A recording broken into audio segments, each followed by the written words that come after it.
Okay, so welcome in the second part of the video about common mode and direct mode filters. But before starting this, I forgot one important feature of the part of the previous video, in which I talk about insertion loss and CLC filters. If we take again the CLC filter, let me take another paper. You have to be, so if I take just a voltage generator, a series resistor, an inductor, and a capacitor, so you just use an LC filter. If you remember the parasitic effect of the inductor and the capacitor, and you substitute with the real model, what you have is something of the sort. You're gonna have a series resistor, a parasitic capacitor here, and this will be your inductor L, and your capacitor C. Let's also add the load.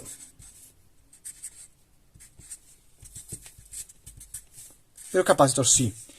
And how this will influence your attenuation? In theory, if you just use LC, the filter will be something of the sort, with minus 40 dB decade. But if you use this model instead, and if you represent the attenuation, now just the attenuation. So here the ideal attenuation will be something of the sort. So so as you can see, if you simulate this on LT Spice, you'll have a curve. This is the dB, and the attenuation will go. You have minus 40 dB decade. So now let's plot the attenuation of the filter, and ideally will go higher and higher and higher, which means that at 1 MHz you will have a greater attenuation than at 100 kHz, but in reality you will have something of the sort.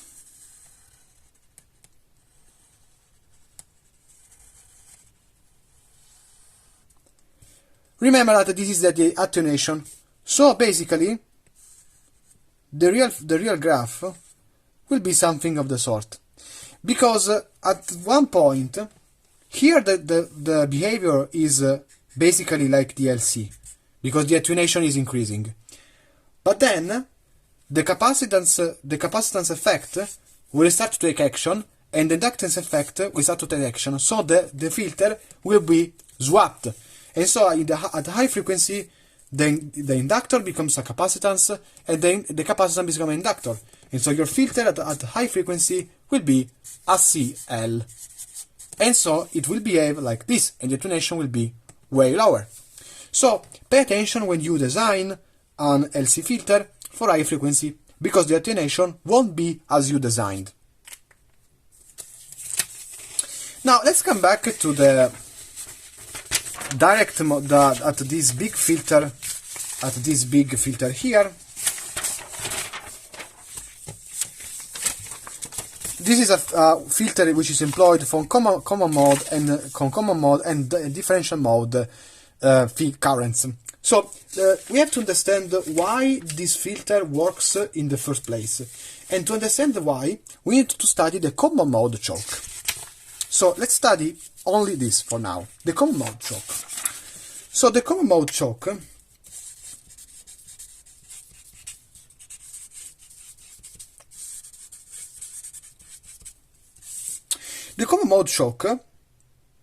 it is basically a transformer with a common ferrite.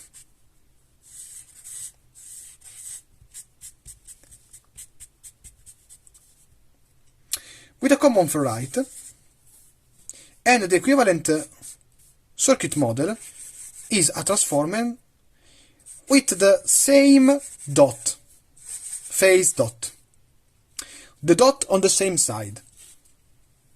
So remember that the common mode current, if you have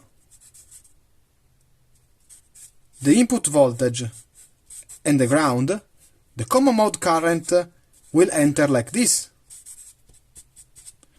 And each current has a magnetic field and also an electric field. So the electric field of these two will sum together. The differential mode, so the common mode current, is more dangerous of the directional mode current, because even a small common mode current can cause pollution, radiation, and so on. The directional mode current, differential mode current instead,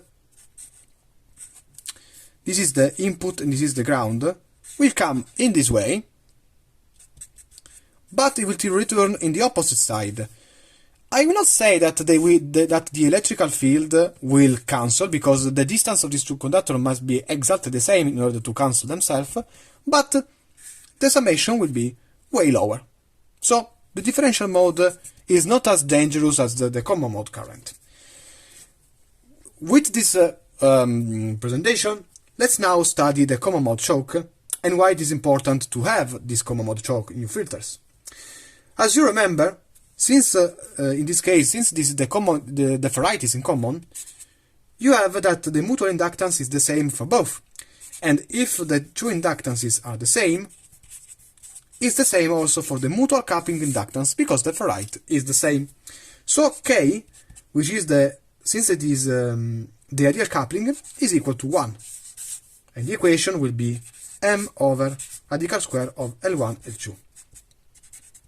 So now, let's take the differential mode current and let's supply it to a common mode choke, and let's see what happens. So we have our common mode choke,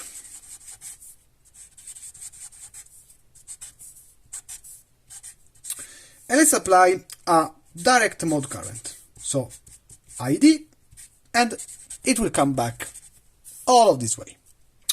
When this current is flowing in the positive way, in the positive verse, it will generate a drop voltage on the inductor.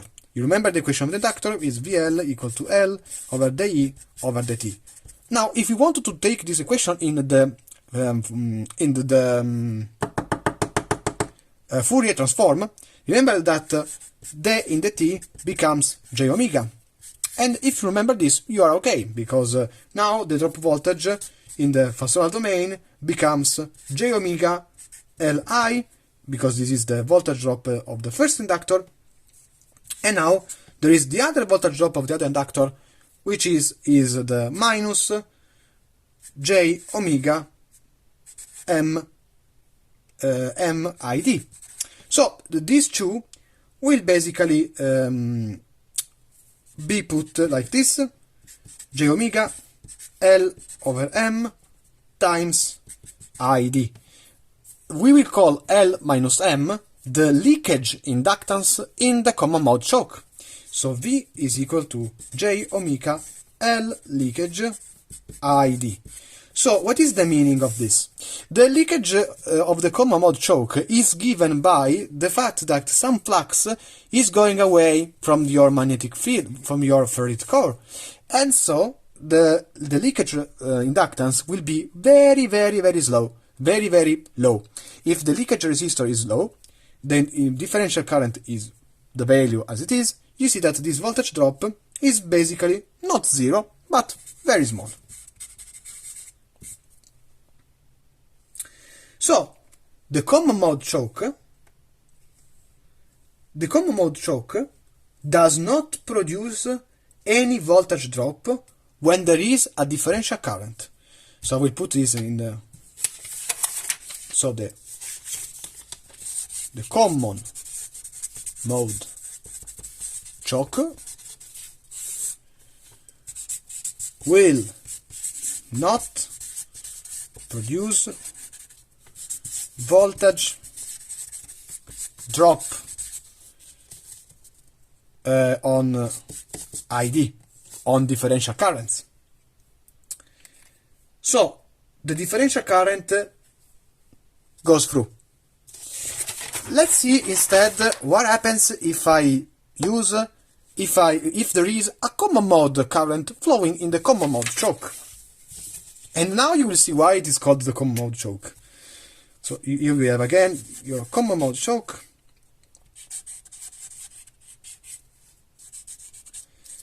We have a common mode current, so it will flow in both ways. The electrical field will be summed, and now let's see what happens. Well, basically the calculation is the same as before, the phase dot is on the same side, and now you see that the VL is equal to VL, the EA, d over dt. In the phasorial domain, this becomes j omega, the derivative becomes j omega, and so V, the phasor V, is equal to j omega LIC plus j omega LIC. So V is equal to 2j omega LIC. So now basically this the common mode choke will generate a voltage drop. And basically it will act as an open. So the common mode choke, as you can see, by generating a voltage drop, it will cut the common mode current. So basically, now if we come back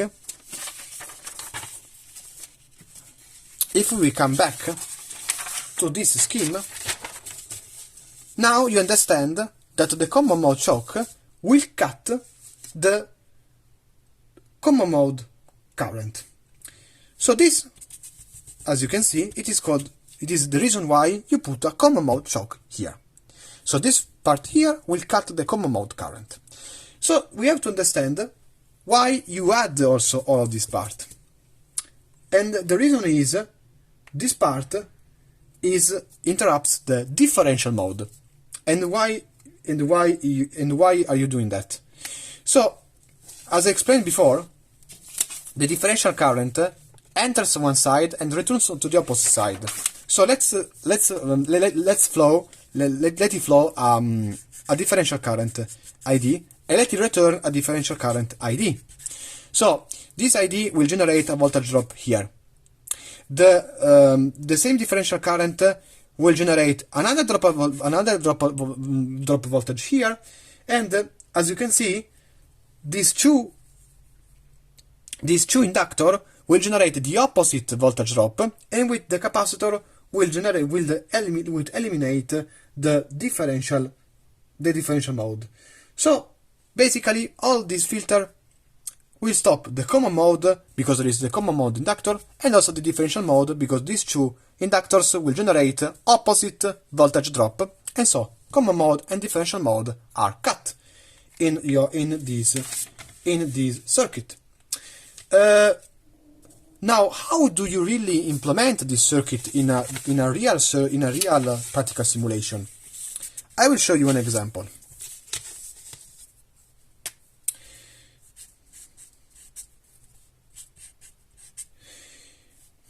You have also the thermal protection. You can have, for instance, the fuses. And now you have to add, so first the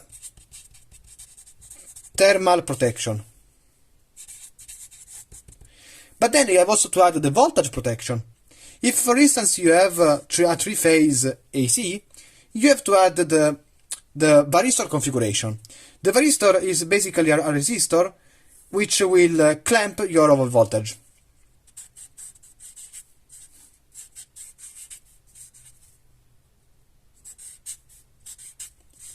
By the way, this is the most common three-phase configuration. There are other way to put this the varistors, in which if you want to cut off the common mode or the direct mode current.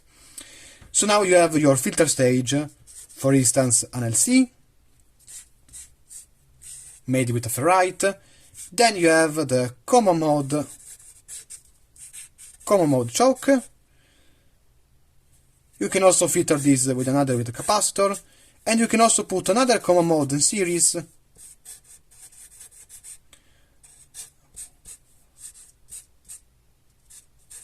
Connected to the ground, the same ground G as this.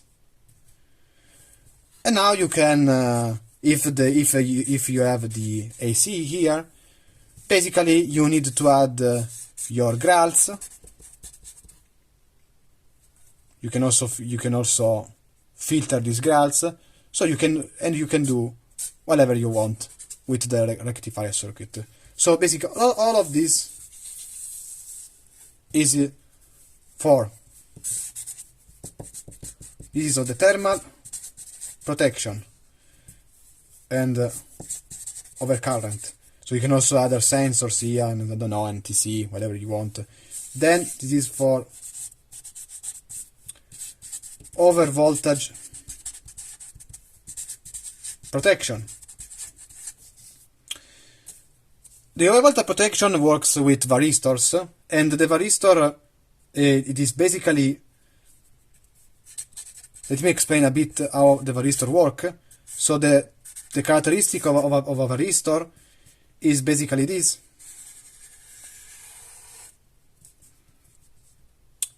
It has, this is the current, and this is the voltage. This is for instance 1 milliampere, and this is for instance from 100 milliampere. There are three. This is the leakage region, and this is the operating region, and this is the clamping region. In a real graph, you will see basically a curve which is like a Zener. So it is a voltage dependent resistor, and basically it is designed to react to some pulses. There are two types of pulses. The first is 820 microsecond, which has a shape like this, and the other is 1.2 50 microsecond, which has a shape like this. And basically it will help clamping the voltage to protect you from overvoltage and surge protection. This is just a LC filter, which can be also made with a ferrite bird, common mode choke with a capacitor,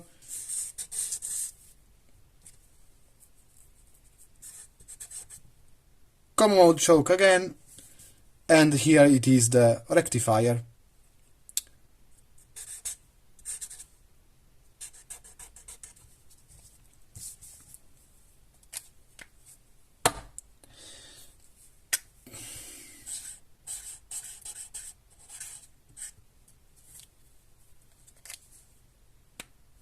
Thank you for your attention.